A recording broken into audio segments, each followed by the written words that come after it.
Hi everyone, I just wanted to take a quick moment and share with you my experience of helping our dog Missy transition yesterday. It really was quite an honor to see things from her perspective because, I'm lucky with my gifts and my abilities that I can see a full picture and that death is really just a transition. It can be done joyfully and gracefully and with a lot of love, and that's what our dog Missy got to experience yesterday. She came to me last Wednesday. Actually, I asked her, as I've been asking her a lot lately, are you ready to leave the physical body and how can I help you? Wednesday, she told me that she would stay forever, but she really was done with the old body. She was 15 years old. She wasn't able to run and play anymore, and she really was ready to just transition out. So we had a beautiful family weekend planned. We went ahead with those plans, and yesterday, Monday, I brought her to the vet so that she could be euthanized. That dog was so excited.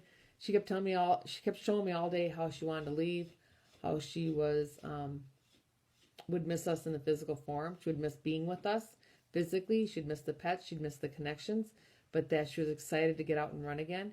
She actually showed me that she went back to our house where she grew up and where our family grew up, and she was running around the yard again and chasing balls. But she said the house smelled different because it was no longer our scent; it was the scent of the new family. During the day, she showed me looking out through her eyes. She showed me her looking into my husband's face, into my face, my children's, my son-in-law's face, and it was just she was just the essence of love and gratitude. And she would show me, a couple of different experiences, only what would be considered like movie frames of her life experience with us, and just what a blast she had. What a blast. And she was so grateful for this life and this experience with us. She also, during the day, she would show me why she came. She showed me why she came to be part of our family. Part of it was to help me focus, which, Missy, you did a pretty good job, but I still have a hard time focusing sometimes. So good effort there. She also came in to our family when my children were becoming young adolescents and teenagers, and they were spreading their wings and learning how to be adults and separate from the family a little bit so that they could be their own person. Missy came in very clearly, she told me, to make sure that she held a space so that when we weren't able to be either physically together or weren't able to pay attention, kind of involved in our own stuff, that she was there to hold the anchor of unconditional love and connection, so that when we were just disconnected from each other, she was our connecting source. Forever grateful for that dog for doing that for us. As she was transitioned, I bring her to the vet and they need to euthanize her. Piece of cake, very easy. She was almost out of the body. She actually was out of the body. I watched her leave before they even had the medication in for her. That sweet, sweet dog. She turned around, kind of looked over her shoulder. At that point, she looked like she was, actually her face kind of faded from like a 6-month-old pup to about 3 years old. And she gave me one last look, telling me this was a great ride and she was so grateful for the experience. And then this is what I think is the really cool part. There is a whole contingent of animals that are there when you cross over, just as there are for people. I think it's called the Rainbow Bridge because there's a representative from almost every animal species is there to greet her. Greet all animals. When I see an animal cross over, I always see the same 5 animals front and center. I always see a giraffe, a lion, and I'm forgetting what it is. I see the giraffe, the lion, the zebra. The elephant is always there, and a tiger is always there.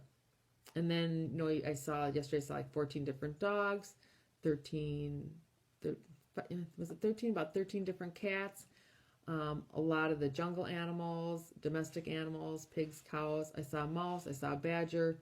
I can't even remember. I probably should have wrote this down yesterday because it was such a fantastic experience to witness. And Missy, she's crossing over, she leaves the body, she gives me a little turn, crosses, looks ahead, kind of says so long to me. And then she's trotting along the way, and she's so happy, and she's gleefully being greeted by her peers. And she didn't really high five because she's still on all fours, but she could just see how happy she was. Hey, everybody, I'm back. I'm here I'm done with one experience. Let's start the next one, and let's just celebrate life. Let's celebrate everything that we are. And she tells me, just like other people at that cross, that we come from love, we are love, and that's what the whole experience is about. I was so grateful and honored to participate in such an intimate way with her. I woke up this morning, don't miss her because I'm in alignment with her. My energy field's in alignment with her energy field, so I don't feel any heartache or loss. My household actually feels pretty normal. The cats had told me that they were holding her heart to help her transition, holding my heart, holding my family's heart as we got through this, this experience. And I just want you to know that the experience is the same for people, but people, even animals, sometimes live in fear and that they're afraid to cross over. It's really just another address. It's another way of existing, but you still exist. So if there's anything to be a takeaway from this experience, other than the really cool visions I had of watching her cross over, is don't be afraid of death, but also do not be afraid of dying. Do not be afraid of living. Don't be afraid of living. Live in the moment, people. That's Missy's message for today. Thank you.